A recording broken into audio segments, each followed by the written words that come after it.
এরপর ইস্তিসহাবুন নিসা ওয়াল আতফাল ওয়াস সিবিয়ান হাত্তাল হুইয়াদ। বিষ্ণু সাল্লাল্লাহু আলাইহি ওয়াসাল্লাম বলেছেন, ঈদের নামাজে যখন তোমরা যাবে, নারীদেরকে, বাচ্চাদেরকে, ফ্যামিলির সবাইকে নিয়ে যাবে, কাউকে ঘরে রেখে যাবে না। কিন্তু দুর্ভাগ্যজনক হলেও সত্য, আমাদের দেশে এই পরিবেশটা এখনো গড়ে ওঠেনি।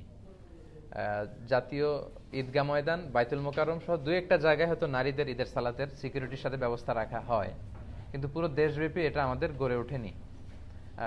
সচেতনতার অভাবে আমাদের স্কলাররা মনে করেন যে ফিতনা হবে। ঈদের 2-3 দিন আগে শপিং মলগুলোতে হাঁটা যায় না নারীদের কারণে।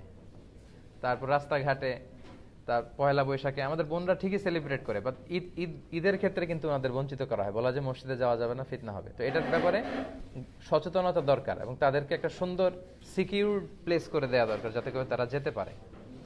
বিশ্বনবী এটাকে এত গুরুত্বপূর্ণ বলেছেন, বিশ্বনবী বলেছেন হাত্তাল হুইয়াদ, মেনস্ট্রুয়েশনাল পিরিয়ড চলছে যে নারীদের, মাসিক, তারাও যাবে। কারণ তারা এটা থেকে বঞ্চিত হবে কেন? কারণ এত বড় গ্যাদারিং বছরে হয় 2টা, তখন খতিব সাহেব মুসলমানদের বিভিন্ন ক্রাইসিস, সমস্যা, সম্ভাবনা নিয়ে কথা বলবে, মোটিভেশনাল কথা বলবে, আমাদের মুসলমানদের কি সমস্যা যাচ্ছে, কি ক্রাইসিস আমরা পার করছি, হ্যাঁ, এই বিষয়গুলো নিয়ে বাৎসরিক একটা মোটিভেশনাল কথা ইমাম বলবেন। তো ওটার থেকে যদি আমাদের বোনেরা বঞ্চিত হয়, তাহলে উম্মাটিক ডেভেলপমেন্টটা আমরা করবো কিভাবে? তো সবাইকে একসাথে করতে হবে, সবাই। এজন্যই বিশ্বনবী বলেছেন যে পিরিয়ড যাদের চলবে ওই নারীরাও আসতে হবে। এক মহিলা সাহাবী বললেন, ইয়া রাসূলুল্লাহ, আমাদের অনেকের হেজাব নেই, জেলবাব নেই, আমরা কিভাবে যাব? আল্লাহ রাসূল বললেন, তোমাদের যেই বোনের 2-3টা জেলবাব আছে তাদের কাছ থেকে বড় করে নিয়ে যাবা, যাদের 3টা আছে অন্যদেরকে ধার দিবা, নামাজের পরে আবার তোমাকে দিবে, তারপরেও আসবে।